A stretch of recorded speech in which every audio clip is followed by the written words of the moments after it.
A Roxy é produtora de conteúdo, comunista, focada em assuntos relacionados à religião, ateísmo e política. O assunto tá muito bom, bora lá!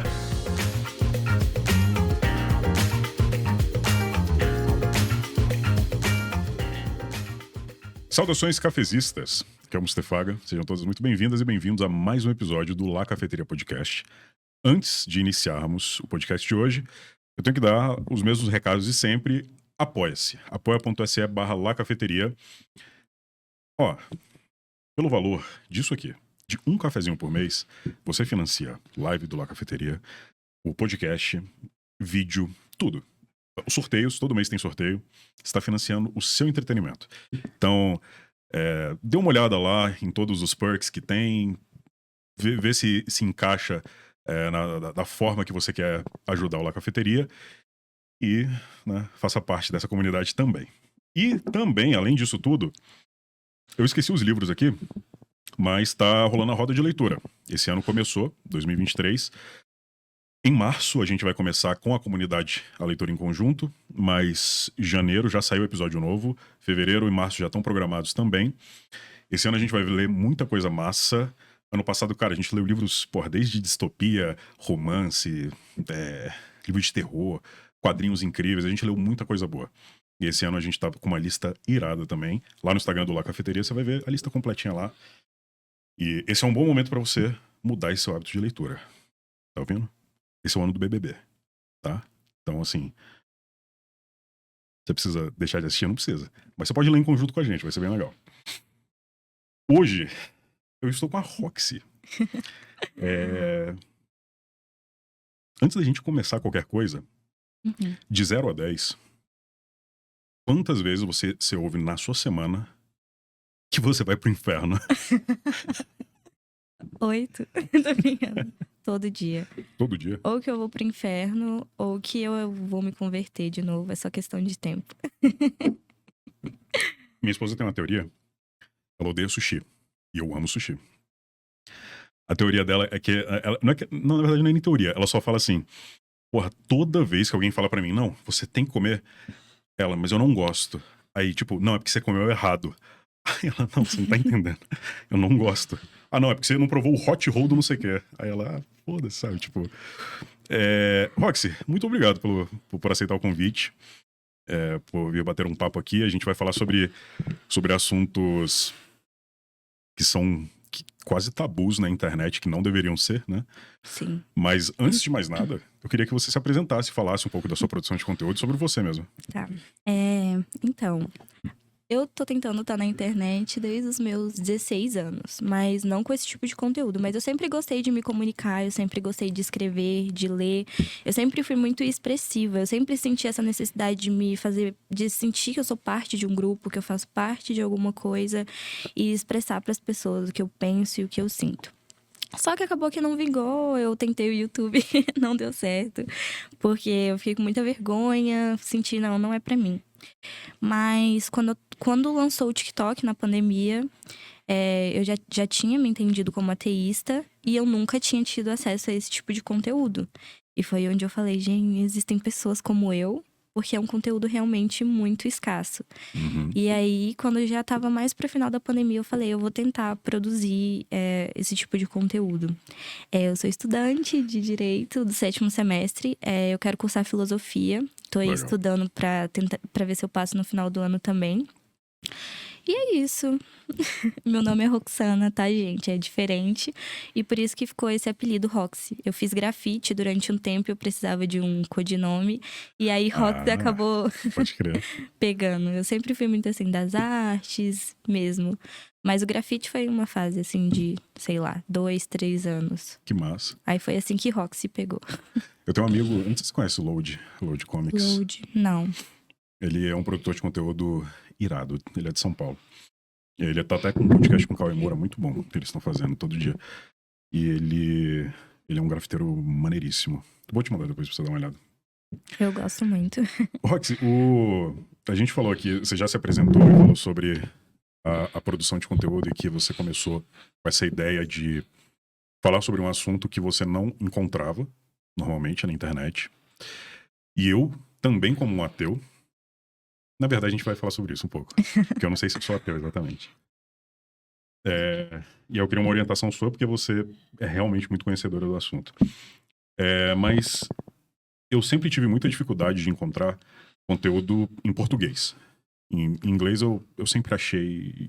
E basicamente foi o que me guiou para muito conhecimento. Eu também. Foi mais ou menos assim? O primeiro documentário que eu vi na vida foi de Richard Dawkins, que ele fala de Deus no Delírio, né? Ele tem um livro e aí ele lançou o documentário. Quando eu vi o documentário, eu tive que ir traduzindo e meio que pegando partes. E aí eu falei, eu acho que eu penso assim, mas eu tinha muito medo, então meio que ficou esquecido na minha memória, mas foi em inglês também. O primeiro acesso que você teve foi com Richard Dawkins já? Sim. Nietzsche. Meu primeiro livro foi Nietzsche, mas a gente fala sobre isso mais pra frente. Legal. Eu já li Deus um Delírio. Eu sei que ele não é... Eu não sei, aí você me disse. Se ele é um livro totalmente reconhecido como uma referência com ateísta. certeza. É um marco. Legal. Porque quando eu li, eu falei, caramba, ele tá metendo o pau de uma forma tão agressiva que eu não sei se a galera identifica isso como algo institucional, assim, tipo, estou aprendendo com isso ou só tô... sei lá, borbulhando um pouquinho mais de ódio pelo que eu já tenho, ou sentimentos mais... Ele quer tudo isso.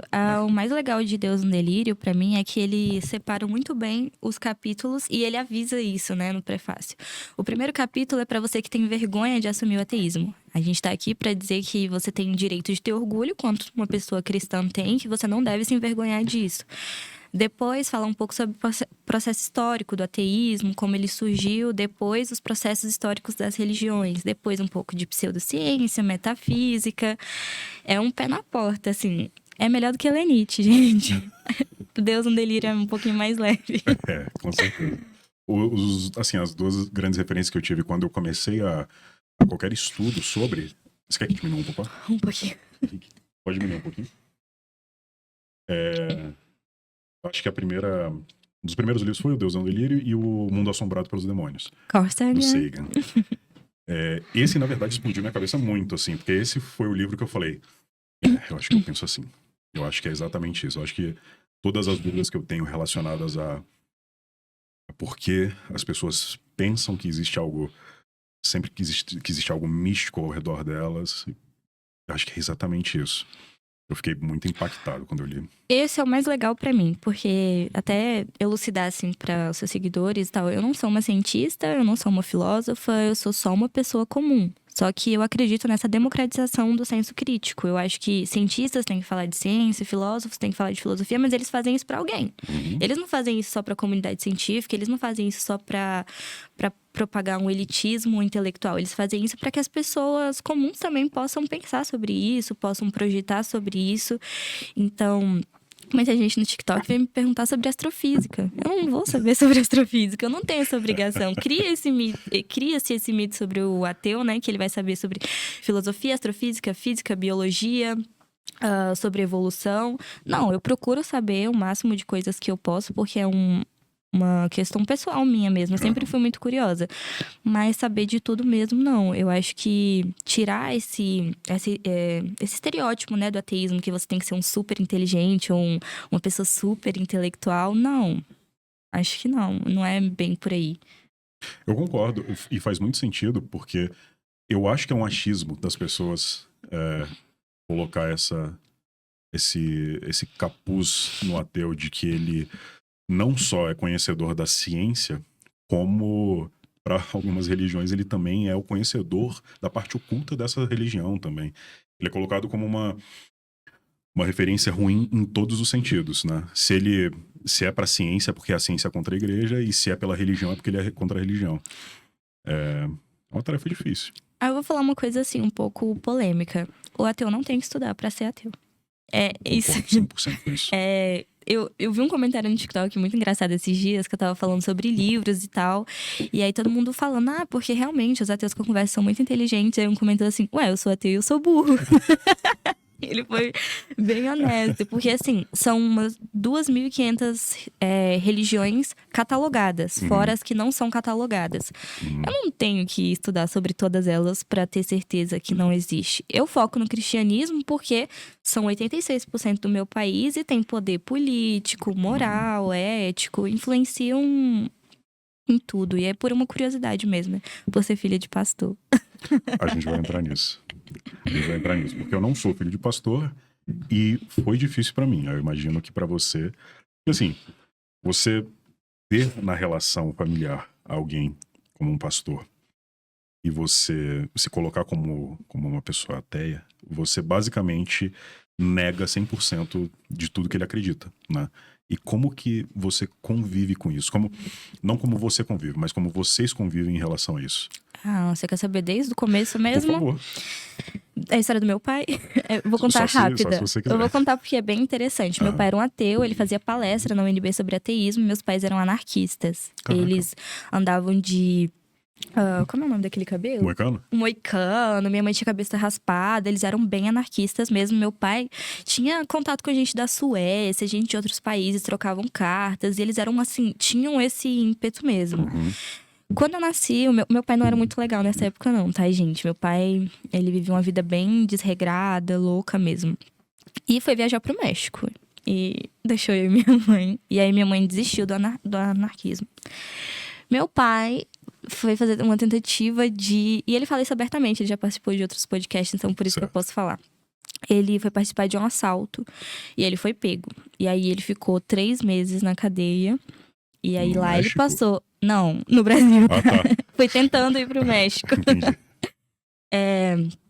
E aí, nesse período, ele falou que ele teve uma experiência com a mãe dele entrando lá e falando: olha, eu lavo minhas mãos, mas eu te amo, mas não tem mais nada que eu possa fazer. E ele falou que foi nesse momento que, quando ele saísse, ele ia mudar de postura.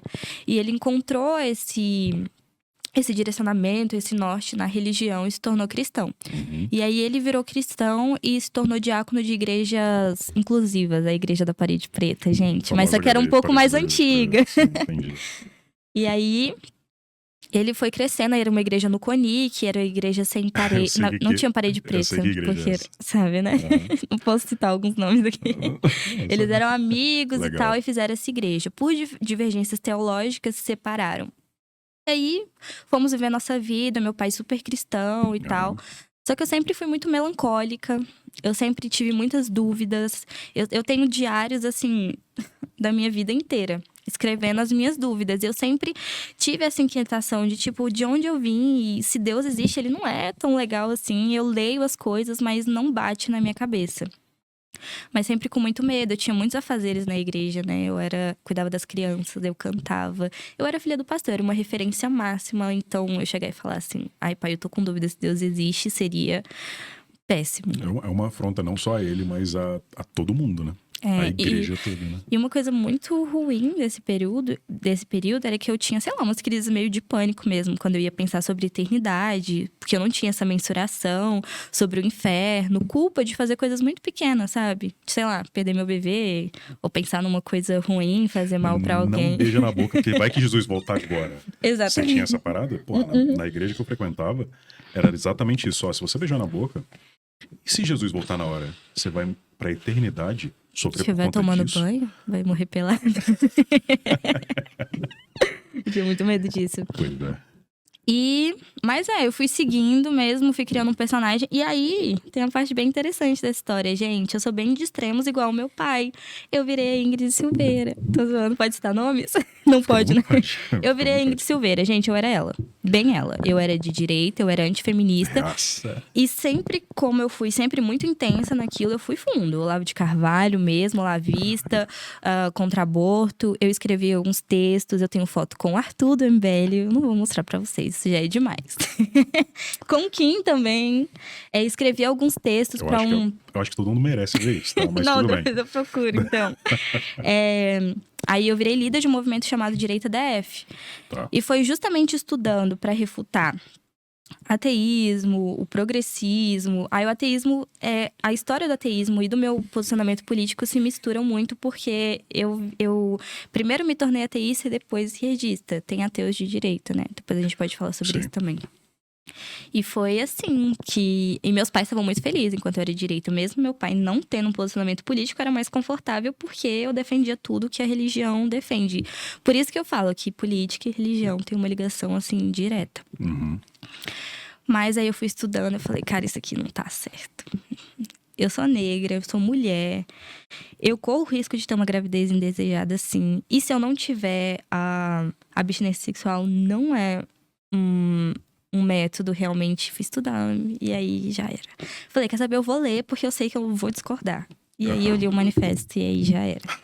Aí meus pais falaram que onde começou o mundo entrando na sua pega cabeça. pelas garras do comunismo. E aí eu só senti um sentimento de liberdade. Eu falei, cara, é isso aqui que eu quero mesmo. Legal. E aí li um livro perdido do meu pai, de Nietzsche, O Anticristo. E eu falei, não, eu vou ler. Meu pai, não lê. Eu falei, eu vou ler, porque eu leio de tudo, gente. Eu gosto muito de ler, a gente tem isso em comum. Sim. E quando eu li aquilo, foi horrível. Não foi como, ai, que liberdade. Isso foi muito tempo depois, tá? O processo do ateísmo, pra maioria dos ateus, não é uma delícia. Eu falei, cara, minha vida não tem mais sentido. Eu fiquei depressiva mesmo. Porque eu percebi que eu realmente não acreditava, não tinha mais pra onde fugir. E eu falei, não, beleza, tudo bem, eu não acredito, mas o que eu faço agora? Minha vida não tem mais sentido. E quando cai essa ficha, é assustador, né? E aí, dá um pânico, né? Um pânico horrível. E aí eu fui contar pros meus pais, eu não vou mais, chega, eu não aguento mais manter esse personagem. E aí eles falaram, então você não pode morar aqui. Eu tinha 17 anos. Eles falaram na hora da raiva, creio eu, só que eu tava muito em ebuliência. Isso eles já eram pastores de igreja, tudo? Hoje eles admitem como um erro, a gente fala sobre isso abertamente. Meu pai falou que foi uma coisa que ele falou na hora da raiva e por a gente ser muito unido, ele jamais achou que eu iria. E eu falei, é isso mesmo? Ele falou, não tem como a gente viver assim. Tudo de mais importante que a gente acredita, que a gente construiu, foi através disso. Como você vai abandonar isso agora? Então, eu falei, então beleza, então eu tô indo embora com 17 anos. Não façam isso. Tentem dialogar. Hoje eu percebo que tentando conversar, mas eu tava... Sei lá, parece que saiu uma venda dos meus olhos. E eu só queria fugir daquilo tudo. Mas você estava bem convicta da sua ideia, né? Porque você poderia falar, não, tudo bem, então não sou mais. E continuar. Porque eu abdiquei da minha independência intelectual a vida toda. E pra mim essa é uma das coisas mais importantes, né? Eu sempre fui uma menina, não quero pagar de pick me girl, mas diferenciada, assim. Eu sempre gostei de filosofia, de me questionar sobre minha própria existência, de pensar sobre coisas profundas. E aí eu falei, cara, eu não quero mais isso. Eu vou... Se meu pai e minha mãe não são capazes de aceitar, eu não aguento mais. E a igreja me fazia mal. Eu entrava, eu sentia... Nem sei explicar, velho. Um sentimento mesmo de sufocamento. De culpa também, porque eu tava mentindo pras pessoas ali. Porque tinham amigos de anos, as pessoas botando expectativas em cima de mim. Pra uma pessoa que frequenta a igreja, é um pouco diferente pro filho de pastor, né? O peso, ele é em dobro. Porque hoje, como eu não sou cristã, mesmo que as pessoas gostem muito de mim, elas tentam amenizar, elas aceitaram, ainda vem como se meu pai não tivesse feito um bom pastoreio pra poder, sei lá, me guiar, né? É assim que as igrejas cristãs vêm. E aí eu fiquei 1 ano e meio fora de casa, até que meus pais mandaram mensagem, falaram, vamos conversar. E eles falaram, olha, o nosso medo era você, tipo assim, perder... como posso falar? É uma boa pessoa, sabe? Eles acharam que eu ia usar droga, beber, festas, esse estereótipo aí que tem de gente que não tem religião. Se você não tá na igreja, você tá no mundo e o mundo te oferece tudo de ruim. Não que eu não tenha bebido, mas coisa normal. Eu experimentei aquilo que eu nunca tinha me dado direito. Eu era uma menina que eu tinha, sei lá, 17, 18 anos, eu era extremamente infantilizada. Eu não tô querendo demonizar a igreja, eu tô falando da minha questão pessoal, mas a igreja me infantilizou, porque eu não tive como ter os meus processos naturais. Porque, gente, eu namorei na corte. Eu tive um namorado que eu não beijava, eu não pegava na mão. Era uma coisa realmente muito... Vai ser assim pra todo mundo? Não, eu acho uma coisa bonita. Eu vi casais casando dessa maneira. Nenhum que vivesse na corte. Tiveram vários casais que viveram algumas coisas e escolheram a corte. Eu, né? O que é a corte? A corte é você viver um relacionamento que você só beija. Tem uns que beijam, mas a corte em si, de verdade, só beija e faz sexo depois do casamento. Na minha época isso tinha um outro... Não é nem... Não sou tão velho assim, não. Tá? Mas era... Cara, tinha algum outro nome. Se você tá orando, era alguma coisa assim. Mas o orar é pra você antes de namorar. Aí a corte é pra verdade. quando você já tá dentro de um relacionamento. Inclusive, esse namorado, ele terminou comigo porque ele não era tão cristão assim. Ele acreditava em Deus e tal, só que meus pais são bem ortodoxos, né? Meus pais são de uma linhagem calvinista, ultra calvinista. Meu pai usa até gola clerical e tal. Então, eu tava bem cansada, porque não vivi várias coisas, né? E aí, quando eu voltei, mais ou menos, né? Hoje a gente dialoga, tem coisas que eles falam, esse aqui é meu limite, eu prefiro não debater com você porque me machuca. Certo. Por exemplo, aborto, ou quando eu começo a pegar bem firme, porque já chegou assim, meu pai é teólogo, e aí já chegou alguns momentos que eu não sabia responder algumas coisas, tá, gente? Tem cristãos, assim, principalmente os tomistas, geralmente são católicos, que vão para uma linhagem de São Tomás de Aquino. Que estudam demais. Eles são o meu terror, são o terror dos nietzschianos. Tem que estudar para debater com eles. O meu pai não é tomista, mas ele como se formou em teologia, mas também há momentos que ele não... E aí quando eu percebo que ele começa a ficar magoado e chateado, não porque ele não sabe responder, e sim porque começa... Esses questionamentos não são confortáveis, né? Para quem ama o que ama, que no caso é Deus. E aí a gente vai levando assim, dialogando. Caraca. Nossa, eu falei demais, né? Desculpa. Assim, esse é o objetivo, tá? Não se preocupa, não.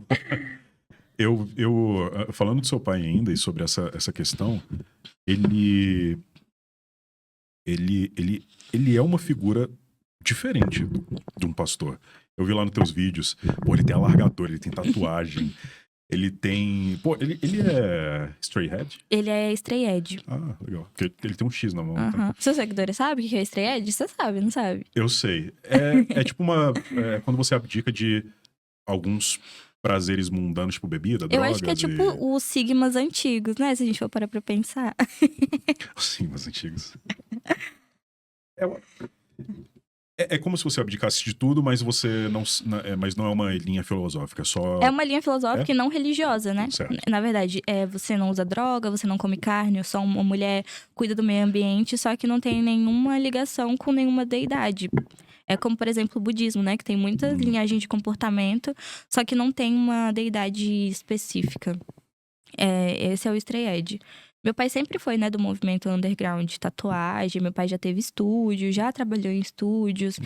Então, ele sempre gostou disso. Mas ele entendeu que isso aqui é só isso aqui. Ele continua sendo um cristãozão bem ortodoxo, bem conservador. É bem engraçado isso, né? É muito engraçado. É porque teve uma época aqui em Brasília que eu nem sei se é mais assim. A partir do momento que eu saí da igreja, eu lembro o dia que, tipo, a chave caiu. Tipo, girou uma chave na minha cabeça que eu entrei em pânico. Eu lembro exatamente tudo que aconteceu. Vou até contar sobre isso. Mas nessa época que eu ainda estava frequentando igrejas, eu lembro que tinha muitas igrejas que começaram a surgir, essa do Conic e várias outras, de uma galera alternativa. E aí, isso, a princípio, isso me encantou um pouco. Eu falei, nossa, agora eu posso ser recebido de uma forma como eu sou e tudo mais. Mas você vai ver a fundo, você fala, não, peraí, é a mesma coisa. É basicamente a mesma coisa, só que tem uma galera mais legal visualmente. Mas é muito do mesmo, né? Você não foge do principal, que é a ideia da religião. Né? Olha, mas eu acho que elas ainda assim são importantes, porque tem muita gente que não quer se desapegar mas ainda assim é excluída, né? Tem as igrejas que são mais progressistas ainda, que acolhem homossexuais e eles podem, né, trabalhar na igreja normalmente. Meio complicado pra mim? Mas a minha opinião não importa muito. Se eles estão se sentindo bem, é isso que importa. Porque é muito dolorido e eu já presenciei pessoas que querem estar lá, elas querem trabalhar. Olha, por exemplo, eu não quero e meus pais queriam que eu estivesse lá. E agora a pessoa quer, ela faz questão, ela acredita, ela ama as pessoas e ela muitas vezes é afastada por uma tatuagem, por uma roupa. Então, eu acho que essas igrejas, elas são importantes, mas não tem nada de diferente no discurso, né? A Bíblia é um livro inerrante. Tem algumas igrejas também, né, que têm mudado isso, mas teologicamente elas não são levadas muito a sério. Né? Que é acreditar nessa modernização da Bíblia, né?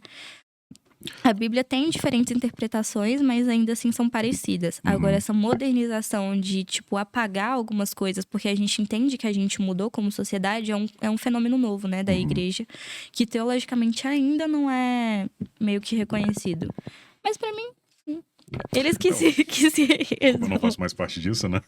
Eles que se virem com isso.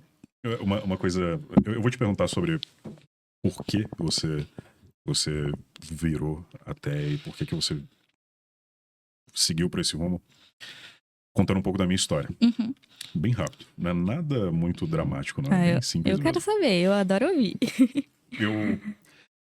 Todo o processo religioso da minha família veio por conta de um pseudo-milagre. Meus pais nunca foram religiosos. Era assim, o católico... Não praticante, o padrão. Sempre foi isso. E aí, quando eu nasci cheio de problemas. Tudo que você imaginar eu tive, assim, de problemas físicos e de pulmonar e tudo mais.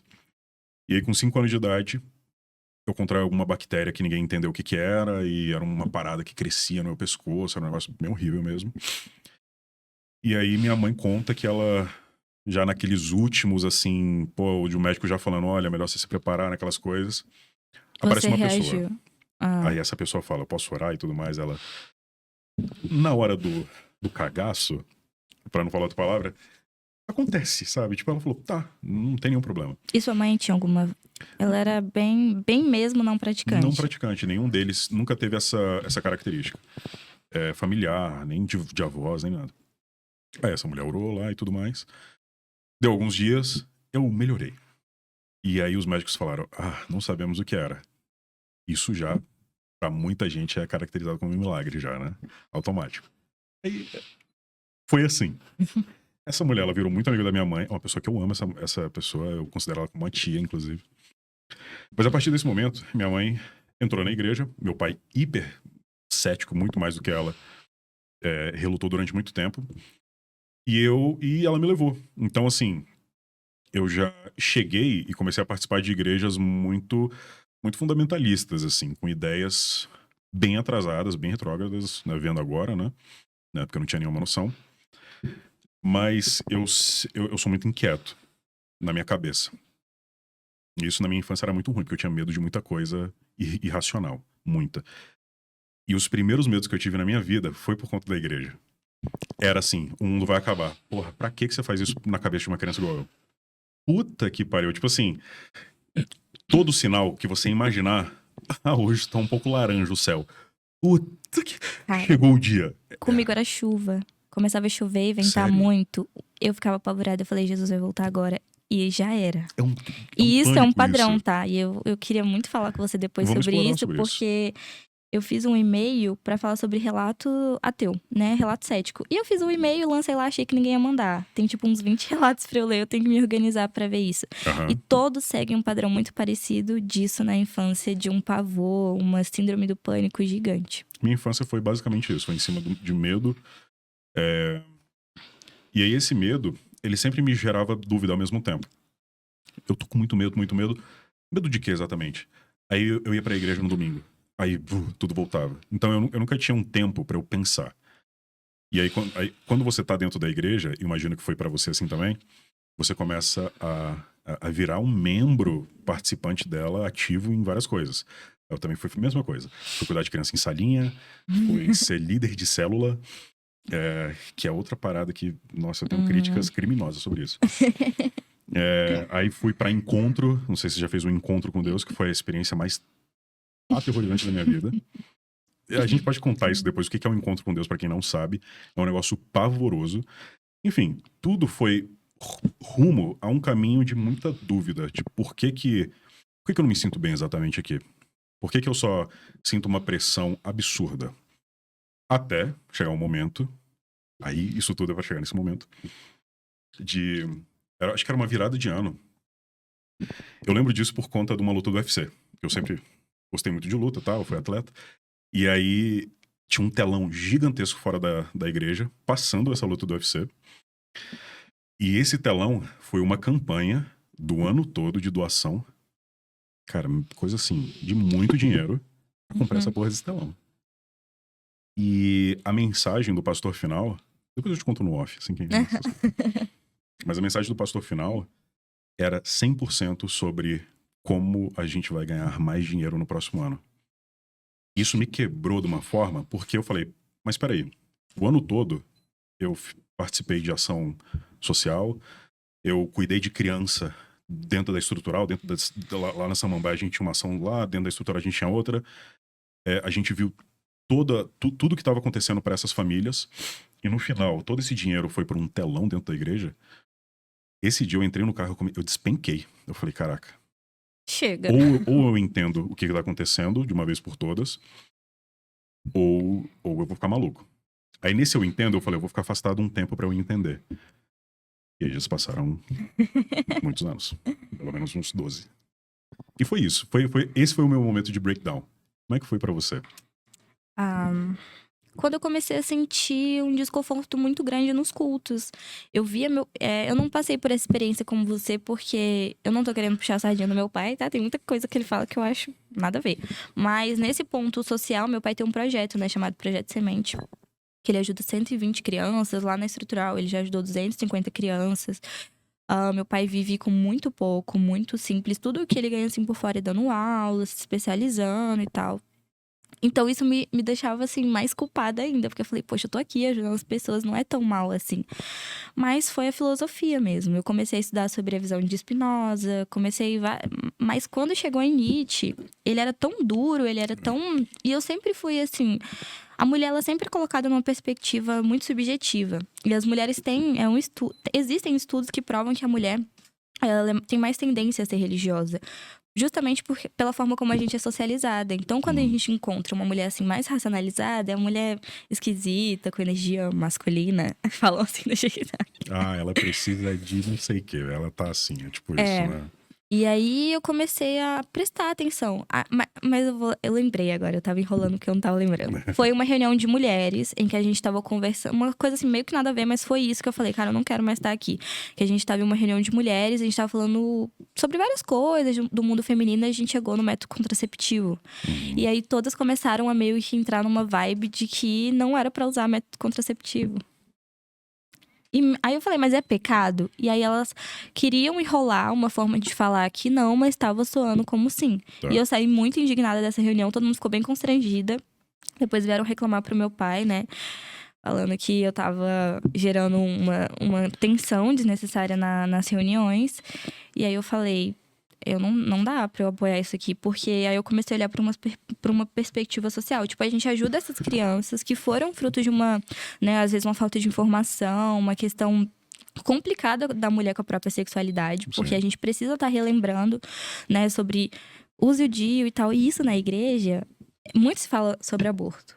Pouco se fala sobre prevenção. Porque não se fala sobre prevenção, porque sexo não se... Entende? Que é um ciclo. É um ciclo, sim. E se 86% das pessoas do país são cristãs, e o resto, muito maior, tem alguma fé, e tem tantas pessoas cometendo abortos, ou tendo muitas crianças, ou tendo gravidez indesejadas, o assunto não está sendo abordado de forma correta. Sim. E isso se torna um problema de saúde pública.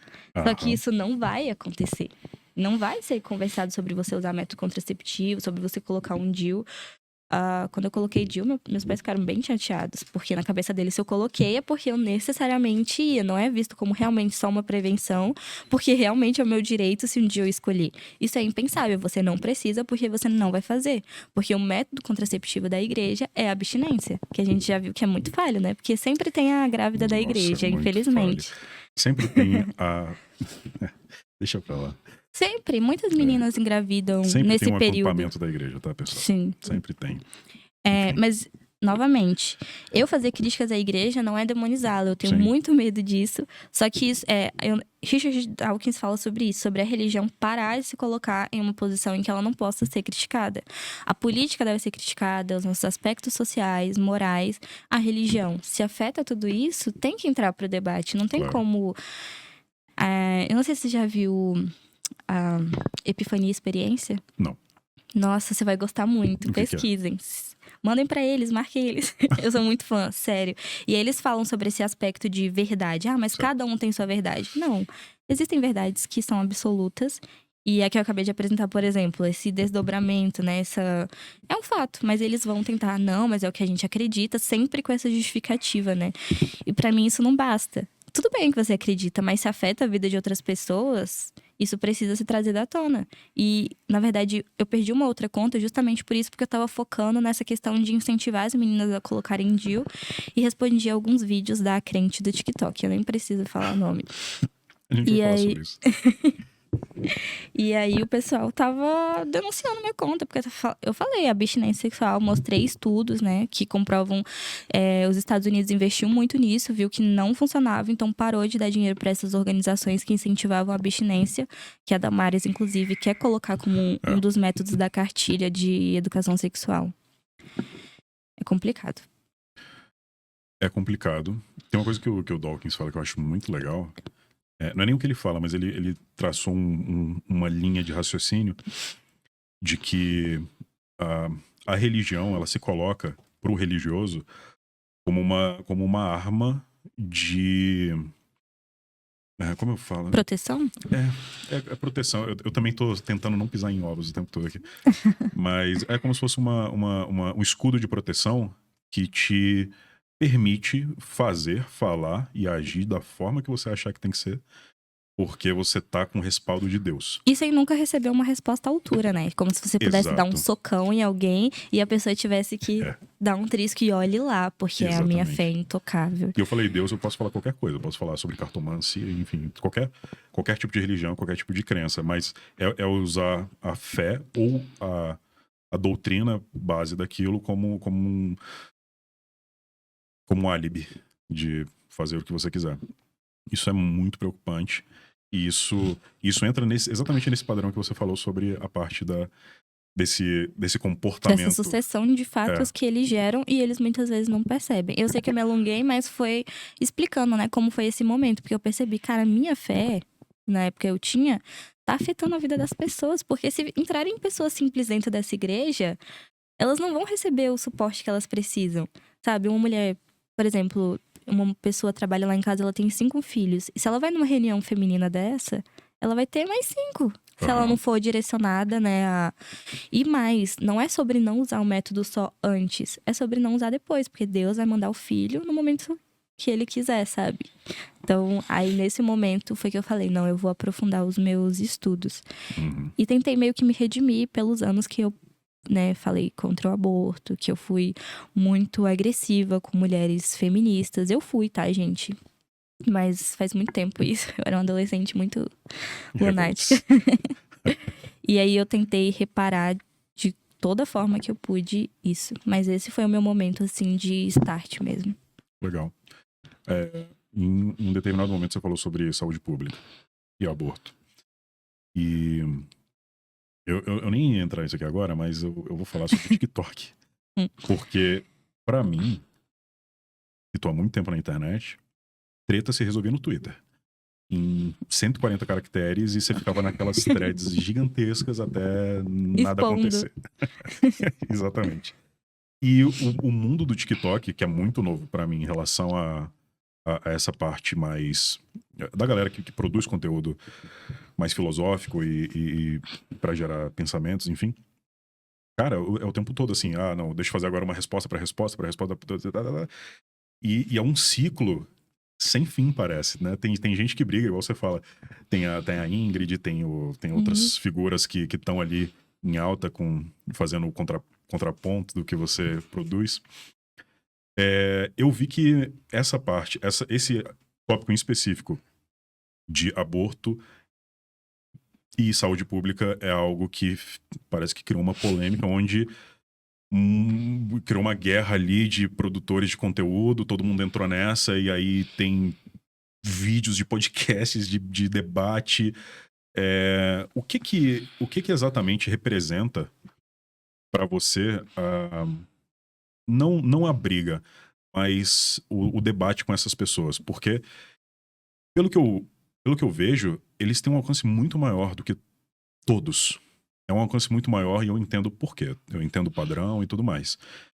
Mas por que vocês estão, assim, tentando tanto? Eu tô fazendo meio que advogado do diabo aqui, tá? Por que vocês estão tentando tanto? Qual é o objetivo de vocês tentarem parar esse tipo de pensamento fundamentalista totalmente retrógrado? É porque, como eu falei, eu acredito na democratização de vários pensamentos, mas eu acho que para certas coisas você precisa se especializar. O último debate de uma certa pessoa que defende aborto, ela não sabia diferenciar um embrião, né, de um feto. E ela realmente não sabia, foi um debate que ela ficou bastante constrangida. E é uma pessoa que pega pessoas muito jovens, tem um padrão de pegar meninas que estão iniciando no feminismo, meninas que estão iniciando nessas pautas, pegam, gravam elas para poder ridicularizar elas e aí, né, conseguem fragilizar o nosso discurso. Sobre essa questão, por que debater com essas pessoas? Eu mesma já não faço mais isso, tá, gente? Pra mim, deu. Mas eu acho importante quem se empenha em fazer isso, porque olha o que virou o bolsonarismo, né? Se o Bolsonaro se tornou bastante popular por meio das mídias sociais. O Nicolas Ferreira começou no TikTok fazendo lives. Exatamente. Ai, não pode citar nome, né? Pode, sem nenhum problema. Ele começou no TikTok. E se a gente não tem, né, um contraponto, já não é justo, né? Já não é justo. Você vê pessoas falando sobre ateísmo, uma das pessoas mais famosas é a Helena, uma mulher que, bom, ela é bastante importante pra isso, mas é o tempo todo conta caindo, então... Mas lutar contra essas pessoas é mostrar que existe resistência e lutar pelo futuro de crianças que já existem, principalmente. Porque eu acho que antes da gente abordar aborto, a gente tem que falar sobre prevenção e depois as crianças que, né, tiveram oportunidade de nascer, mas uma realidade totalmente péssima. Uhum.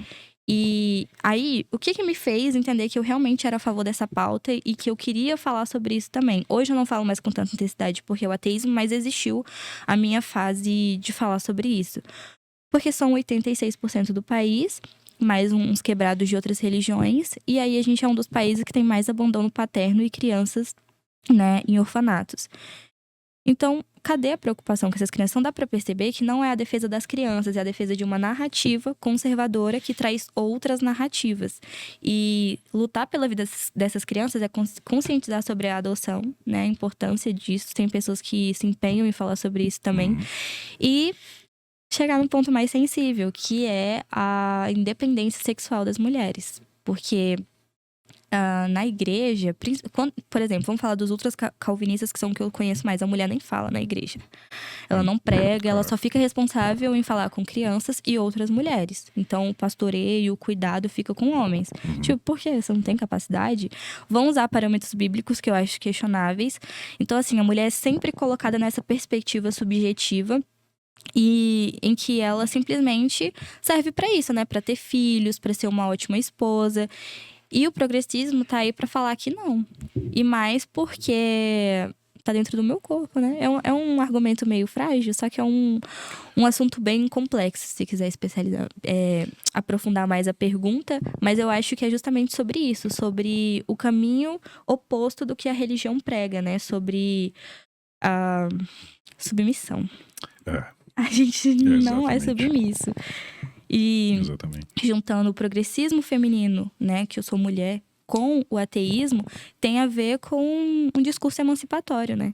Eu, super-homem, eu sou o meu Deus, vamos falar assim. Eu quero tomar as decisões da minha vida a partir daquilo que eu sei que eu consigo lidar. Eu, por exemplo, não conseguiria lidar hoje com uma gravidez, não seria algo que não seria agregador para mim. E eu acho, e outra coisa, acreditar que o maternar é uma questão natural. Não, eu acho que ser mãe é algo que você se prepara e se vocaciona. Já elas não, elas acreditam que é um aspecto natural e que você simplesmente vai adorar quando essa criança nascer. E o tanto de crianças abandonadas aí mostra que não, né? Mostra que não deu muito certo como eles Sem acharam. falar as mães narcisistas, muitas questões, né? Essa visão da maternidade endeusada, romantizada. Eu acho que tudo que envolve a religião, e não só o cristianismo, a religião tende a romantizar a realidade. E para mim, isso é algo que eu gosto de analisar os fatos como eles são, né? E tem muita mãe ruim. Pai, a gente não precisa falar, né? Brasil. Eu queria muito que minha esposa estivesse aqui hoje. Eu falei, fica lá de co-host comigo. Porque esse é um assunto que ela ama e ela se aprofunda muito há muito tempo. Mas infelizmente ela tem live também. E ela teve live e ela não podia estar aqui. Mas com certeza ela vai estar ouvindo e vai falar, cara, que Ela é muito massa. bonita. Olha. Os meus seguidores adoram ela. Desculpa a parte que te toca, mas todo mundo adora ela. Não, ela é demais. Ela é demais. Um beijo aí, se você estiver ouvindo. Mas ela é muito ligada nesse assunto e ela tá num momento que ela tenta, de alguma forma, conversar sobre isso com as pessoas próximas a ela. E eu vejo que a dificuldade, para começar, só do que tá ao redor, já é muito difícil. Agora, jogar na internet, nessa terra sem lei completa, é quase uma missão impossível. E você tem um objetivo com isso? Tipo, um objetivo de... Pode ser até uma coisa meio altruísta mesmo. Tipo, não, eu realmente quero...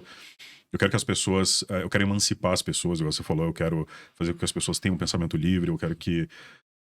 ou não, eu quero só realmente rechaçar o que eu não concordo. Qual o objetivo? Primeiro eu queria lembrar que existe o neo-ateísta e o ateísta, né? O neo-ateísta é uma pessoa anti-religião. Eu não sou, mas eu também não falo que eu sou totalmente contra, porque existem muitos argumentos válidos, mas não pra mim. Mas que se você olhar, eles conseguem provar que a religião, ela realmente... existe até um ditado meio besta dos ateístas, se a religião não existir, as torres gêmeas ainda existiriam, né? Então eles vão meio por essa lógica, né? Mas eu não sou assim. Tá. Mas o meu objetivo antes era rebater. Até que eu percebi que tipo assim, eu tava falando com a parede. Não ia adiantar eu ficar respondendo eles, eu ia ficar ganhando like, todo mundo ia falar lacrou e tal. Só que o meu objetivo, depois de um tempo, depois que eu perdi 2 contas por denúncias, foi: olha, eu não tô me fazendo ser entendida. Se o meu objetivo é fazer a galera cristã ou pensar sobre ateísmo, ou ter uma outra visão sobre ateísmo, eu não preciso ser falsa, não preciso ficar puxando o saco de religiões, porque, né, eu sou ateísta, mas eu preciso ser mais respeitosa para entender que é o ponto sensível. Eu escrevi um texto sobre isso esses dias. E fazendo isso, eu não sou super gigante na internet, até porque é muito difícil com esse nicho, mas eu tenho um público que se identifica. E eu quero que essas pessoas se sintam acolhidas, porque geralmente quem é como eu, você, as pessoas, elas nascem naturalmente curiosas, elas têm uma visão sobre a realidade um pouco diferente, elas se sentem muito sozinhas. E gera muita depressão. Tem um artista que eu gosto que ele suicidou por causa disso, e o pai dele falou, e ele tinha uma visão hiperbólica do mundo, e muitas dessas pessoas não sabem lidar com isso. E aí teve outro texto que eu escrevi que foi sobre: será que os religiosos são 86% do país mesmo? E aí eu vou pegando relatos, vários relatos. Tipo, eu me sentia péssima, eu não via a hora de ir embora, eu tô cansado, eu tenho medo, eu me sinto culpado. Se essas pessoas estão se abrindo no meu perfil, é porque elas sentiram que é um ambiente seguro. Ponto. Esse é o meu primeiro objetivo. Depois, desmistificar a ideia do ateu ou maluco, ou altamente intelectualizado, ou extremamente chato e agressivo. Eu quero mostrar que nós somos pessoas normais, que nós constituímos famílias, que nós educamos crianças, que nós respeitamos a nossa família. Que nós não somos satanistas, porque nós somos ateus. Por favor, gente, eu não acredito no diabo. Esqueçam isso.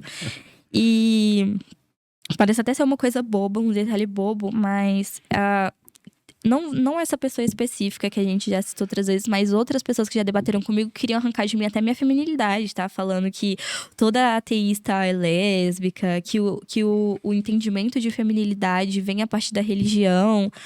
Ela tá um pouco certa, mas não completamente. O entendimento de feminilidade... que ela quer alcançar, talvez sim, né? Mas... Então, meus objetivos são esses, né? Parar com essa demonização do ateísmo e dos ateístas. Mas eu também não gosto desse elitismo intelectual que também fica impossível, às vezes, as pessoas alcançarem. E mais, um conteúdo normal. Meme de coisas específicas que só um ateu vai entender. Tem muito conteúdo de candomblessista hoje em dia, de tipo... quando minha entidade fala não sei o que, não sei o que. Parece uma coisa boba, mas não é. Identificação, seja na internet, na vida real, é uma coisa importante. E esses são os conteúdos que mais têm viralizado. Conteúdos normais do meu dia a dia. Tipo, quando eu tô na ceia de família e me obrigam a orar. É uma coisa que só quem é ateu vai entender e vai achar engraçado. É mais ou menos isso mesmo. Ser um ambiente acolhedor e que faça cristãos refletirem, né? não virarem ateus, mas falarem: será que eu realmente acredito? Porque a gente às vezes não tem essa oportunidade. A gente só vai indo. E é isso.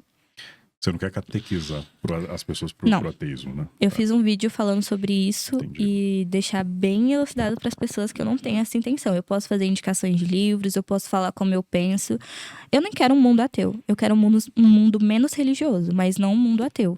Eu entendo o papel social da igreja, eu entendo Freud falava que nem todo mundo tá pronto pra isso. E não porque a gente é melhor, porque a gente é seres evoluídos, e sim porque a pessoa só tem aquilo pra se agarrar. E é muito fácil eu conversar com você aqui ou com pessoas que têm acessos, mesmo que sejam religiosas. É muito difícil falar sobre ateísmo com uma pessoa que tá passando fome, necessidade, perdeu um ente querido. É preciso avaliar a importância de afago que a religião, né, tem. Mas eu não gosto disso, tá? Eu prefiro... Pra mim, foi um alívio perceber que até nos momentos de dor eu vou ter que lidar com ela e eu não vou ter ninguém pra... Mas nem todo mundo é assim. Algumas coisas das religiões, e deixando bem claro aqui que eu falo mais do cristianismo porque foi o que eu vivi. Eu não posso falar de nenhuma outra... A maioria de nós. Aí acham que é perseguição. Não, mas é... Não é. É porque essa é a minha história. Então, eu não vou conseguir falar sobre budismo com vocês, porque eu nem sei quais são os princípios. Mas uma coisa interessante sobre esse último ponto que você falou, sobre... Você falou uma coisa muito legal, eu ia dar um gancho. Cara, ia ser uma parada irada. Foi de Freud? Não. Sobre superioridade. De taxarem também quem é ateu, até quem é agnóstico, de que é um ser superior. Porque eu já cheguei em debates assim. Eu já cheguei em pontos de discussão sobre religião que o argumento já não valia mais. E aí o ponto que a pessoa chegou mas você só faz isso porque você se acha melhor. Aí eu, mas em que parte eu me acho melhor? Você se acha melhor, você se acha superior porque você não precisa de nada. Aí eu falei, mas esse é o problema. Não sou superior. Afinal de contas, quando eu morrer, pra mim vai ser a mesma coisa de quando eu nasci. Eu não sei. Nada vai acontecer. Vai ser um vazio. E isso é muito confortante pra mim. Não é nada assustador. E pra você vai pro céu. Você é superior, não sou eu. A luta é o contrário na minha cabeça. Eu vejo que quando você tenta conversar com uma pessoa que tá mais radicalizada na religião, já chegou num ponto bem fundamentalista e, enfim, agressivo em certas partes, não existe argumento para rebater nada, porque a fé ela passa de ser algo subjetivo, ela vira basicamente a tua alma. Assim, a religião ela é um processo, em alguns momentos, psicossocial, ou seja, ele afeta a mente fisicamente também, não só, né, em algo subjetivo. Ela afeta a mente da pessoa, o cérebro da pessoa, de alguma forma. Eu não vou me aprofundar, eu só... porque eu não sou cientista, vai que eu falo alguma coisa errada. Porque eu estudo muito sobre ciência, mas evito me aprofundar e quero que o pessoal pesquise porque não é minha área.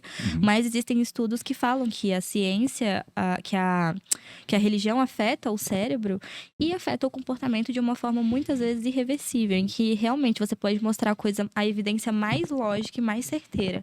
Ela ainda é uma enorme necessidade de acreditar. Então eu acho que vale a pena você conversar com aquela pessoa que quer ouvir, né? Ela fala, olha, eu não concordo com você, mas eu gostaria de pelo menos ouvir o que você tem pra dizer. Eu teria muitas coisas boas pra falar sobre os momentos que eu passei dentro de uma religião, porque tiveram. E eu não posso negar. Não posso negar muita coisa relacionada a ações sociais que eu vi acontecendo e coisas do tipo. Mas não é hoje que eu vou fazer isso. Mas não é nada que você não possa viver fora, né? Exatamente. Eu, por exemplo, eu gostei muito do período da modéstia. Que eu não ficava com ninguém, eu vivia de uma forma muito simples, com o suficiente. Aí depois eu só virei comunista. Tô brincando, gente. Aí depois eu só... Entendeu? Mas foi um período bom, porque... o sentido de ser consumista, né? Ele foi sendo deteriorado na minha cabeça. Foi deixando de ser necessário. Não que eu não seja um pouco, todo mundo é, né? O modelo que a gente vive. Mas foi um período que eu me desprendi de coisas supérfluas. Então, eu vivi coisas muito boas na igreja. Fiz amigos. Só que depois de um tempo, né? Parou de fazer sentido. Mas sim, como você falou, eu vivi coisas boas. Infelizmente, não é assim pra todo mundo. Mas pra mim, foi meio a meio. Eu não tenho argumento suficiente, porque eu não vou a fundo igual você. Você me passa uma visão muito especialista do que você tá falando, é muito irado ver você falar. Então, pra mim, é muito mais só sentimental as coisas. E esse lance de até algumas coisas boas, algumas coisas ruins, é muito mais do sentimento que eu tenho do que uma análise exata. Muita gente usa o argumento de você trai sua esposa? Não trai minha esposa. Por que não? Se você não acredita em Deus. Eu falo, mas É porque... aí que tá, eu não sei te responder isso, mas eu não vejo lógica, não vejo nenhuma relação sobre isso. Não estudei a Bíblia a fundo, não faço ideia de como te responder. Mas isso é muito mais algo moral de uma sociedade construída por bases diferentes da religião, e eu não sei aprofundar algum desses assuntos. Existe a teoria, né, de que todos os aspectos morais e éticos partem do cristianismo, da religião. Só que, assim, existiram outras sociedades antes do cristianismo que tinham... E se a gente for falar, né, sobre a época da Bíblia, tinham muitos aspectos morais estranhos, né? Gente se matando, as guerras já existiam. Sim, claro. Então, assim, os aspectos morais, eles foram uma consequência da construção humana. Ela aconteceu ou aconteceria... Não, aconteceria, eu vou estar confabulando. Mas eu acredito que sim, ela aconteceria de qualquer maneira. A religião, ela é uma parte, mas ela se coloca como um todo. Eu acredito sim que a religião... eu acho que... Desculpa, Saúde. gente. Eu acho sim que a religião foi importante para esse... Desculpa, eu gente. acho que tem uma parada energética aqui acontecendo. É o diabo, gente. Você vai editar isso, né? Não. Eu acho que a religião, ela foi uma parte, mas o todo impossível. Até porque várias religiões têm vários aspectos morais completamente diferentes. A cristã vai acreditar que ela é a melhor, a muçulmana vai acreditar que ela é a melhor, o espírita, o candomblessista, cada um vai ter sua avaliação aí. Mas tem coisas que ficaram, né? Como não matar e tal, porque aí vem os aspectos de lei, né? De regra social. Que também vão se modificar. Daqui 100 anos, a nossa Constituição não vai ser a mesma. Ela vai ter... Tomara que não. Visões de comportamento muito... Mas sabia que a nossa Constituição, ela é uma das mais, assim, completas do mundo? Por exemplo, perto dos Estados Unidos, lá eles têm, por exemplo, a pena de morte e tal, só que o processo jurídico não é muito bacana, não. Eles têm a primeira emenda, que é um... e tem muita gente que defende a primeira emenda, né? Não ia falar não, mas espero que o microfone não tenha captado você falando do Monark. Não, isso não. Opa. Ele não. Mas enfim, você acredita nessa teoria de que todo religioso também é ateu, por ele ignorar completamente a existência de todos os outros 13 mil deuses que existem e as 2.500 religiões? Ele também não é um ateu? Ele só não acredita em 2.499? Eu penso assim, quando eu tô com bastante preguiça de debater e eu sou questionada, eu fiz teologia, tá, gente? Eu estudei muito profundamente porque eu realmente queria acreditar. Então eu estudei um pouquinho de cada religião, mas principalmente o cristianismo. Mas eles sempre me perguntam, como que você não leu a Bíblia, você não entendeu e tal? Eu falei, você já leu o Alcorão? Como você pode falar que você não acredita se você nunca leu? Tá, você pode ter lido o Alcorão, mas, sei lá, você leu, sei lá, Espiritismo segundo Allan Kardec, o Livro dos Mormons. Por que eu tenho essa obrigação? Então é isso. Então, para outras religiões, você é simplesmente um ateu. Se um muçulmano for conversar com um cristão e ele falar que Jesus Cristo é o Salvador, que ele é uma trindade, ele vai correr bastante riscos e de ser bastante rechaçado, dependendo do lugar que ele falar, né? Tanto que tem lugares bem específicos que cristãos são perseguidos. Ou seja, a gente consegue perceber que existe um processo tão incrustado na mente das pessoas que as religiões, mesmo sendo benevolentes, todas pregando, por exemplo, amor ao próximo e tal, se uma coisa sai daquilo que elas acreditam, elas podem ser prejudiciais uma para as outras, entende? Sim. Esse processo é importante pra gente analisar, porque o ateísmo, o agnosticismo, o ceticismo, ele não quer prejudicar absolutamente ninguém por você pensar diferente de mim. Inclusive, ateus não tem uma tendência a ser um grupo unificado. E talvez por isso essa dificuldade Eu vou citar muito Dawkins, porque ele é meu preferido. Ele fala que tentar unir ateus é como tentar organizar gatos. Porque você vai encontrar gente que acredita em Nietzsche, gente que gosta mais de... E olha, que são Aristóteles e Platão, né? Muita gente usa eles para uma questão religiosa, mas ainda não tem outras interpretações. Somos muito diferentes. Debater com um grupo de ateus é mais difícil que um cristão, porque um grupo de cristãos é geralmente mais unificado e ateus é peteco. Acho que o Harari fala isso no Sapiens. Se eu não me engano, é no Sapiens que ele fala isso. Que a religião, ela é o ponto místico para unir nações, né? É o mitológico, místico não, desculpa. É o ponto mitológico para unir nações. E realmente, quando você joga várias pessoas de uma mesma crença, mesma crença, dentro de um galpão e pessoas que desacreditam de tudo dentro de um outro galpão, as que acreditam na mesma coisa, elas vão se unir para um propósito único, porque elas já têm a tendência a isso. Mesmo que tenham correntes teológicas bem diferentes, né? Os arminianos e os calvinistas, você sabe mais ou menos como é que... Não sei. Os calvinistas acreditam em predestinação. Então é um pouco mais fácil de debater com eles, porque quando a gente vai perguntar, por exemplo, sobre a origem do mal, eles vão falar, Deus já predestinou, ele escolheu alguns e acabou, ele faz o que ele quiser. O arminiano acredita em livre-arbítrio, que aí fica bem mais longo o debate. E aí eles têm uma briga bem acirrada, uma briga teológica bem séria. Até porque o livre-arbítrio, ele não está especificamente falado dentro da Bíblia. Não existe essa palavra. Não existe nem essa ideia, né? Ou existe? Não existe a palavra livre-arbítrio. Na minha opinião, visão pessoal, é um conceito criado. O ateu debate de duas formas, né? Não existe, ou se existe, não é bom. Então, por que eu seguiria? E eu penso nessa perspectiva. Mas existe um versículo, eu não vou lembrar agora, que ele fala: pois vós sois predestinados antes da fundação do mundo. E é nisso, mais ou menos, que os calvinistas se baseiam, né? Também tem Calvino aí, as 95 teses. É muita coisa. Mas o versículo, assim, que mais fica marcante é esse. É uma linha teológica que eu gosto de debater, porque o debate fica simples. Porque você vai falar, livre-arbítrio não existe. Aí eles falam, tá. É isso mesmo. Agora com arminianos, aí é bem melhor. Entendi. Eu gosto também. Você falou que antes de você entrar pro ateísmo, se você realmente abdicar da sua fé e agora você vai pro inferno por conta disso, parabéns.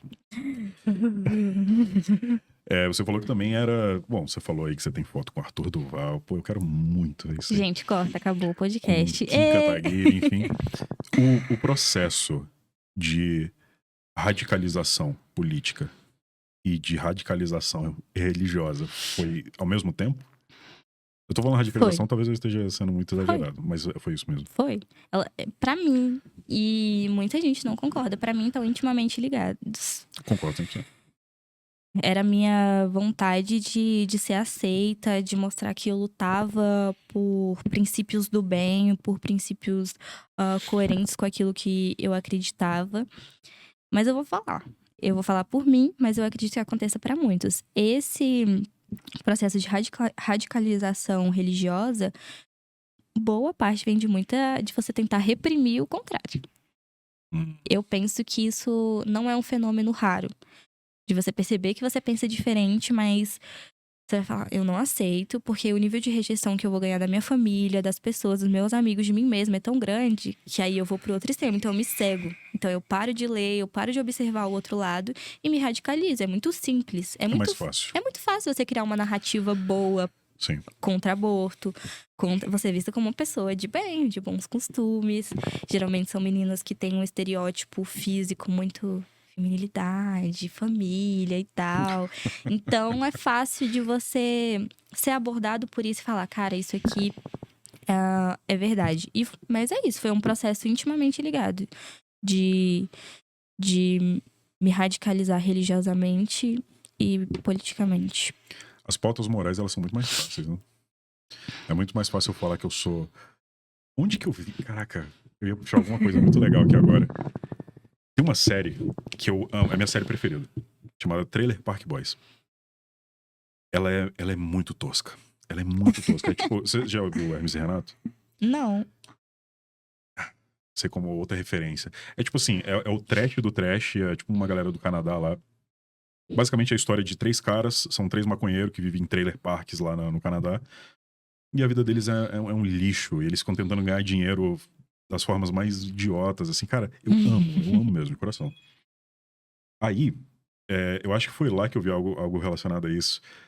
Que era alguma coisa assim, tipo... Ah, você gosta de... Ah, mas você pode fumar maconha? Aí, tipo, não sei se eu posso. Você gosta de matar bebê? Tipo, não gosto de matar bebê. Quem for maconha mata bebê. Tipo assim, é simplificar ao máximo toda uma ideia, toda uma filosofia, todo um debate sobre igual o aborto e saúde pública. Porque você quer matar bebê, então? Tipo, não, ninguém quer matar bebê, calma. Ah, então você quer que todo mundo use heroína? É por isso que você quer legalizar a maconha? Tipo, não é isso. Ah, mas quem fuma pode usar heroína. Tipo assim, é muito fácil você ir para Construir essa narrativa. essas pautas, porque você não precisa pensar, você só é contra as coisas que não são boas. E todo mundo é contra o que não é bom. E você é ovacionado. Porque você vai ter um contato com pessoas mais velhas. Você acha que é mais fácil a minha avó gostar da minha prima, que vai. Não, melhor não expor. Não vai assistir. Que vai casar aos 19 anos, que é super cristã, que, né, segue isso, ou conversar comigo, que sou ateísta, quero falar sobre ciência com ela. Quem? E aí é onde eu vou falar. A direita, ela usa muito essa fragilidade de pessoas que são sozinhas, de pessoas que não conseguem filtrar informações da internet. Então, você ir construindo essa narrativa é muito simples. Eu converso com um jovem de 15 anos que tem a foto de perfil de anime. Eles são os piores, eles são cabulosos. É muito Os difícil eu incels. conseguir um público. Eu nunca conversei na minha vida, eu tenho 23 anos, eu ainda não tive a oportunidade de conversar com um senhor ateu. Tipo, de 60, 50 anos. Eu nunca Sério? tive essa experiência. Só com pessoas jovens, assim, 20, até 30, mas nunca um senhor de idade que entendeu que era ateu e que tá tudo bem. Uhum. Porque a pessoa tá mais perto da morte, né? Então a gente. O principal ponto da religião também é o medo da morte, é o medo do fim. E quando você tá bem perto dele mesmo, eu queria saber como é que é isso. E essas pessoas, né, que têm esse apego a uma vida depois, a essa promessa, pronto, você vê um jovem que é a solidificação desse estereótipo, né, de cristão, que conserva os bons costumes, toma investimento também. Cara, eu acho triste. Eu acho, assim, hoje, não é nem mais triste, eu acho criminoso algumas coisas, igual o Nicolas Ferreira, por exemplo. Mas é triste, não. É triste ver um jovem tomando atitudes conservadoras e fundamentalistas como eles fazem, porque você está desperdiçando exatamente todo o progresso da humanidade. Você está jogando fora uma construção nova para você viver de um passado que você não fez parte. E também entender que a gente não tá querendo impor que eles mudem. Não, de forma alguma. Só que é o medo, né, que outra ideia se propague. Eu, por exemplo, sendo a favor do aborto, sendo ateísta, eu entendo que só não é meu direito pensar sobre a decisão de outra pessoa. E acabou, mas para eles é inconcebível. Porque também tem a ideia de comunidade da igreja. E você vai perdendo um pouco da sua individualidade. Eu também senti muito isso quando eu tava dentro da igreja, sabe? De você pensar por si só. Meio que vira um pensamento coletivo. Eles falam tanto de coletivismo no comunismo, mas é como se não existisse isso, né? Nas igrejas. E não tem como eu não fazer essa ligação, porque teve um texto meu até que caiu, foi denunciado. Não sei se foi a gente de esquerda, se foram os cristãos. Pensamento pessoal meu, tá? Uhum. A esquerda, ela não tem uma boa relação mesmo com o cristianismo, né? Então, eu tenho um pouco de dificuldade com a galera cristã mais progressista também, né? Que é o outro extremo. É uma galera que acredita em Deus, mas que concorda com todas as nossas pautas. Só que vai chegar em um momento que isso se choca. Porque eu sou, por exemplo, de esquerda radical, né? Então, eu não acredito em dar outra face, eu não acredito em ceder para algumas coisas. E no cristianismo é ensinado totalmente o oposto. Não sei como eles conseguem combinar isso, mas eu prefiro eles. Tudo bem pra mim. Deixa eu ver um cristão progressista. Eu não sei, não sigo Tem uma muitos, mas sei TikToker que também existem. que... Quando eu descobri você, eu descobri um monte. Meio que... Não sei quem... Eu lembro. Um TikToker, Renan... Cara, ele é um barbudão, assim, um cabeludão. Ah, o Renan, ele parece Jesus. Ele mesmo. Ele foi o Ele é primeiro. cabuloso, né? Porra, ele é demais. E eu pensei que ele era de Brasília. Porque ele falou de uma igreja daqui. Que eu frequentei, inclusive. E tive a mesma experiência que ele. Eu queria muito trocar ideia com ele sobre Que ele isso. fala do G12, né? Exatamente. E eu frequentei essa igreja durante muito tempo. Depois que eu descobri ele, e eu comecei a consumir muito esse conteúdo, porque antigamente era só cachorro e gente caindo, que é basicamente a melhor coisa da internet. Começaram a aparecer muitas pessoas. Apareceu você, apareceu uma outra mulher, que eu não lembro o nome dela agora. Mas ela se diz cristã, ela é comunista cristã, e ela tem uns vídeos muito legais, assim, tipo, ela rebate umas coisas muito bacanas. Mas eu não vou lembrar agora. Mas esse seria o meu único exemplo, assim, que eu... Eu acho essa galera positiva, mas eu não sei se ser cristão progressista é exatamente ser cristão socialista. Eu acho que são diferentes. Eu acho que quando eles falam o que quer, mas isso é uma opinião pessoal, eu não sei se todo mundo pensa assim. Eu acho que quando eles querem dizer progressista é porque eles querem acabar com o conservadorismo em excesso. Não que exatamente eles lutariam, falariam de socialismo e comunismo como deveria. Na hora de pegar nas armas, não pegariam. Exatamente. Entendi. Eu não. Não vou mentir, não. Eu acredito fielmente nisso, eu sou radical mesmo. Aham. Mas eu acredito que são processos, né? Eu sei que até chegar ao comunismo é o socialismo, mas eu não tenho vergonha de falar que eu sou comunista. Todo mundo tenta dar uma aliviada, falando, eu sou socialista. De iPhone, tá? E de Não iPhone. esqueça. Mas assim, não, eu já falei sobre isso, mas também não faço isso ser uma grande discussão, porque eu também não quero ficar afastando pessoas à toa. Mas eu gosto de. Eu fiz uma crítica nesse texto justamente sobre as pessoas serem honestas sobre o que é o comunismo e o socialismo. Para que também muitas pessoas cristãs não entrem entrando que é só trabalho social. Isso não é o socialismo, né? O comunismo tem toda uma dialética, ele é materialista, então é um pouco difícil. Uma dialética que se apega ao materialismo e você acredita numa coisa totalmente subjetiva, com evidências tão voláteis que, no caso, é Deus. Eu respeito, mas eu acho que tem uma galera que omite algumas questões porque, assim, consegue um contingente maior de pessoas. Então, tem acusações da direita em relação a nós que são verdadeiras. Porque Marx, ele acreditava que quanto mais a gente tivesse uma sociedade de bem-estar social, a tendência é a gente ser menos religioso. Entende? Então, um cristão socialista tem como? Claro, as pessoas podem ser o que quiser. Gays, cristãos, sei lá, tatuados, cristãos, podem ser o que for. Mas você chegar e falar, olha, é isso, e você tenta encaixar naquilo que faz sentido pra você, mas é isso. Eu sou muito metódica nessas questões de não ficar tentando fazer o discurso ser mais palatável. Eu aprendi isso com o Gustavo Nassar. Você deve conhecer ele? Foi com ele que eu aprendi, porque ainda eu falava, não é bem assim, não. A coisa é dessa maneira mesmo. Livre mesmo. Sim. Mas você tá numa fase maravilhosa na internet pra aprofundar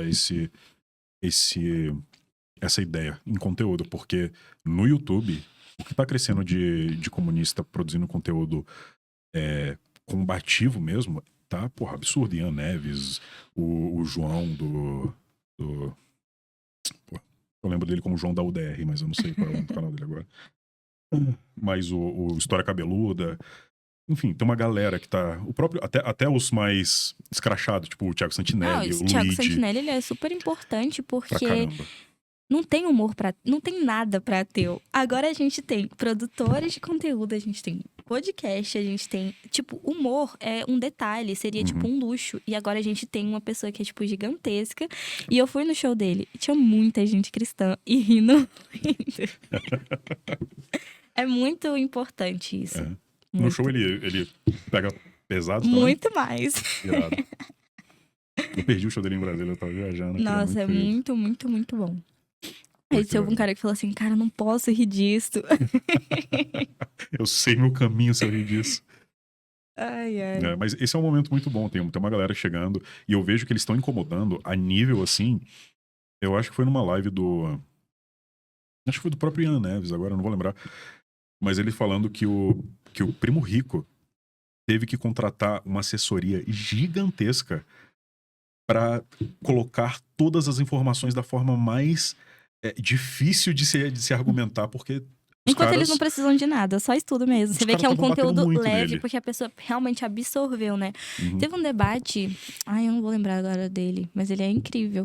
Que ele fala principalmente sobre China, e ele tava debatendo com uma direitista. Tem uns caras, o Elias Jabbour. Isso, que ela foi falar Nossa, do... mas... Véi, isso foi um marco pra esquerda. Foi um ela atropelo. entregou de bandeja pra esquerda muita coisa. Aquela live foi decisiva. Foi tipo assim, a live que pegou mais visualizações e que até a galera da direita falou: que foi isso? A Renata Barreto. Isso. Com a Renata Barreto, sim.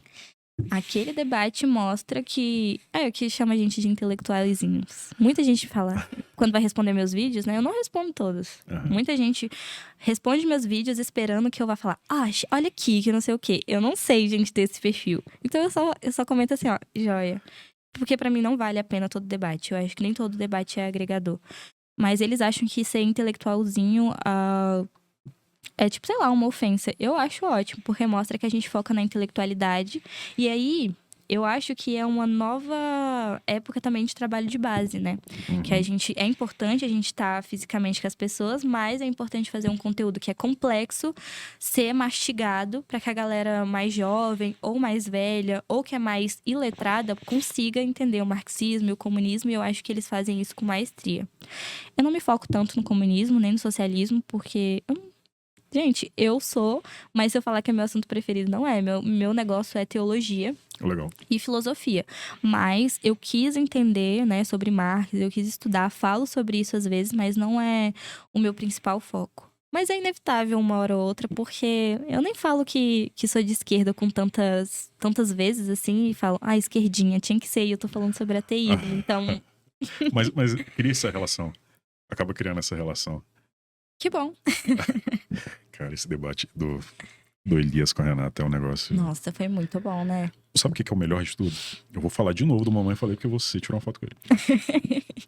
Ver depois o MBL, assim, rindo de tudo que aconteceu e assim, colocando como, não, esse cara, ele é incrível mesmo, olha o que ele fez. Eu fiquei, meu Deus, o que esse cara fez? Isso, eu não gosto do MBL, tá?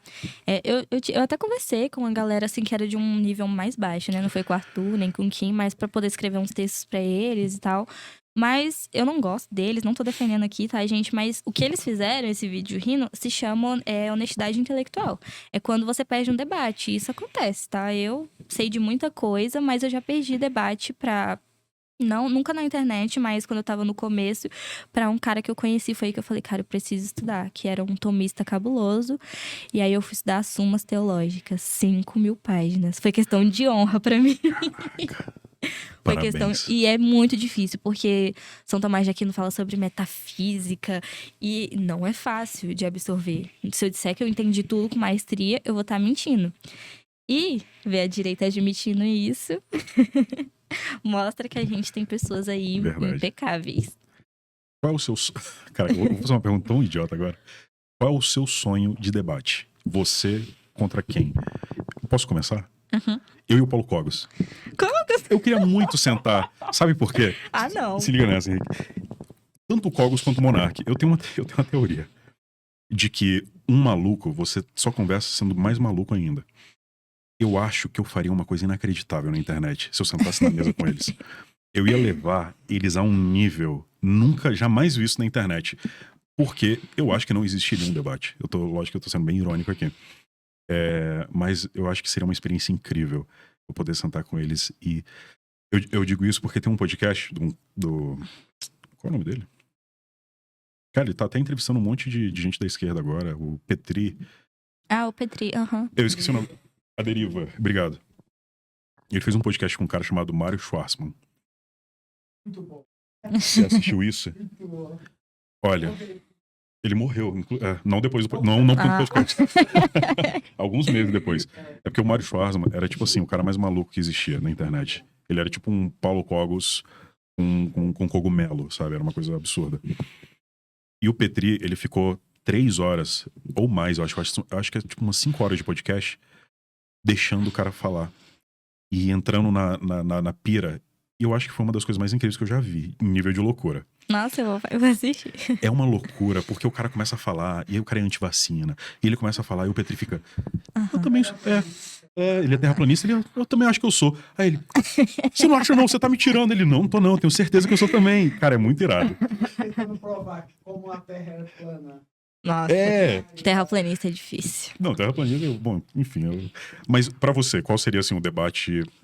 Olha, eu debati com pessoas muito icônicas, né? Então, eu gostaria de ter um debate mais sério com essas pessoas.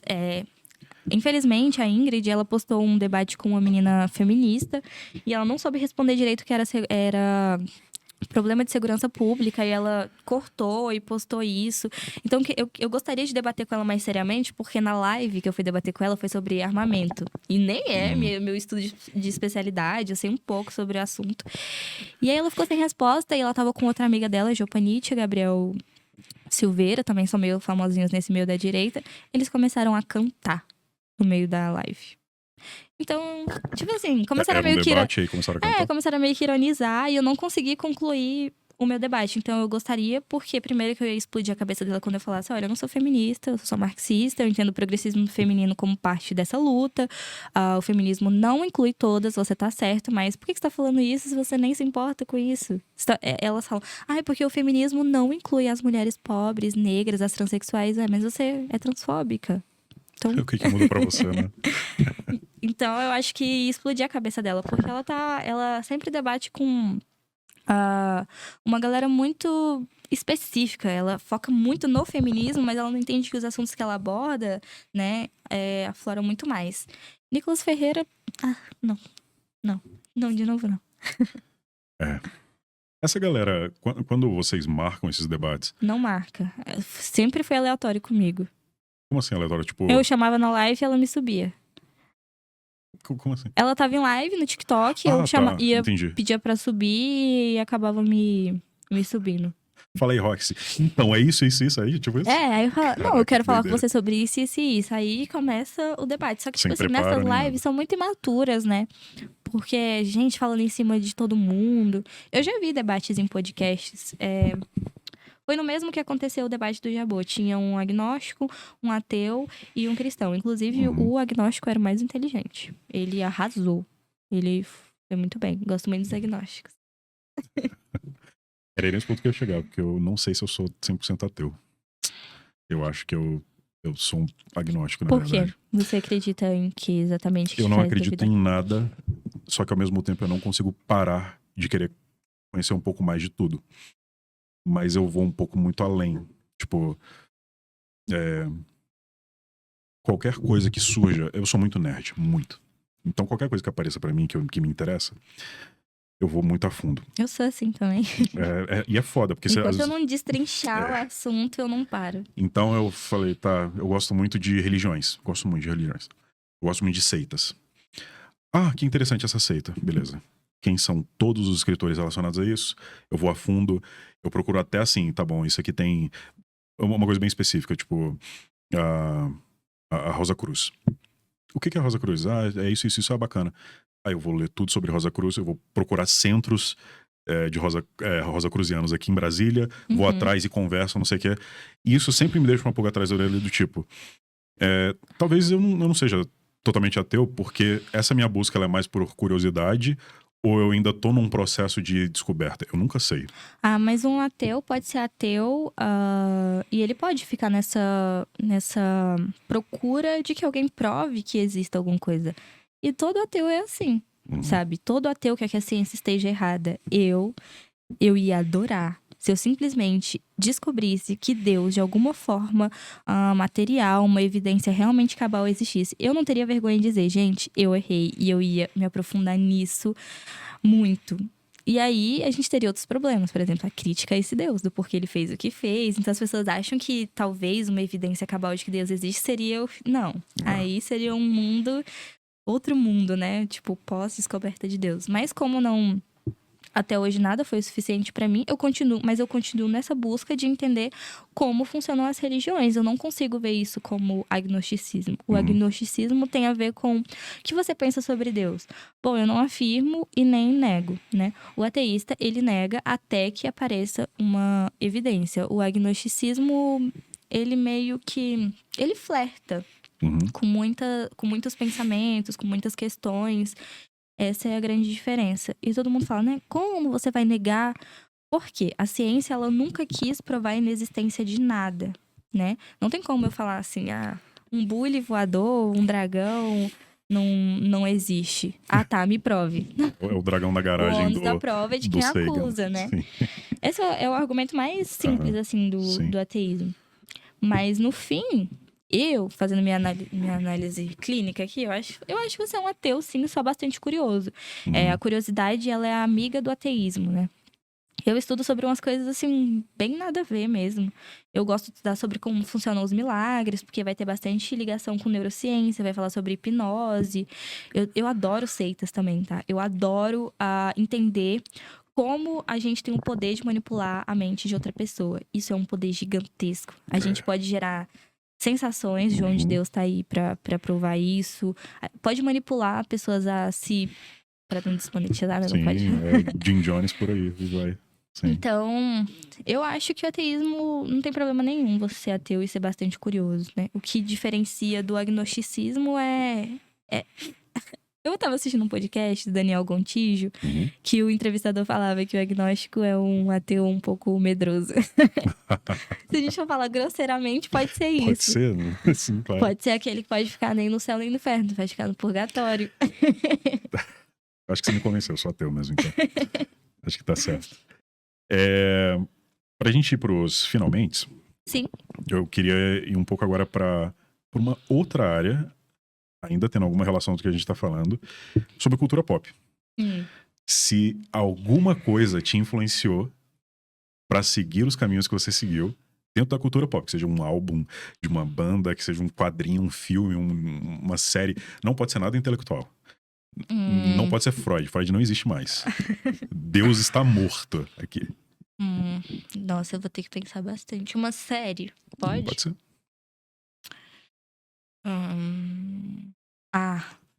Um filme. Tá. Mas não sei. Mother? Sim. Porra. Esse filme. Nossa, agoniante. Esse filme, acho que... Ele não me influenciou, mas ele me ajudou a ter certeza sobre como eu entendi as coisas. Que tinha gente que fazia filme pra ateu, porque aquele filme é completamente ateu. Não ateu, vamos colocar, mas ele não romantiza a visão de Deus. Ele mostra um Deus bem como eu vejo na Bíblia. Que é o fato que, se existisse, não é bom. Pensa em si, tem ego, tem momentos de bondade, mas não circula em cima disso. Esse filme marcou. Filmaço. Filmaço. Eu tenho um que não tem nada a ver com religião. Meu filme preferido é Blade Runner.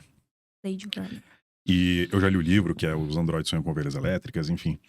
E boa parte do que eu assisti de Blade Runner quando eu era mais jovem, foi um dos motivos de eu questionar um pouco Deus, porque a forma, principalmente no livro, que ele trata a criação, a clonagem e... Você já assistiu Blade Runner? Não. Não? Caraca, é um filmaço. Você gosta de ficção científica? Gosto. Ele é um filme espetacular, e o livro é mais espetacular ainda. Tem a roda de leitura em maio desse livro, inclusive.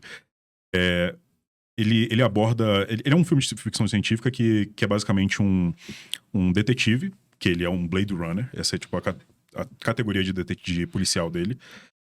E ele caça replicantes. Replicantes são androides criados com vida, com sentimentos, com livre-arbítrio, e que eles têm um tempo de duração.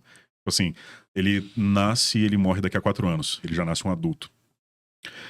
E aí tem toda uma ideia sobre isso, da criação em massa de novas pessoas para trabalhar. É uma crítica ao capitalismo cabulosa também.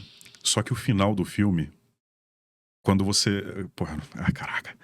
É difícil não dar spoiler de uma O filme coisa tem que você 50 gosta anos, você muito. precisa ver. Mas é porque no final do filme ele tem um diálogo de um replicante que, pra gente, ele não é um ser humano, mas por que não?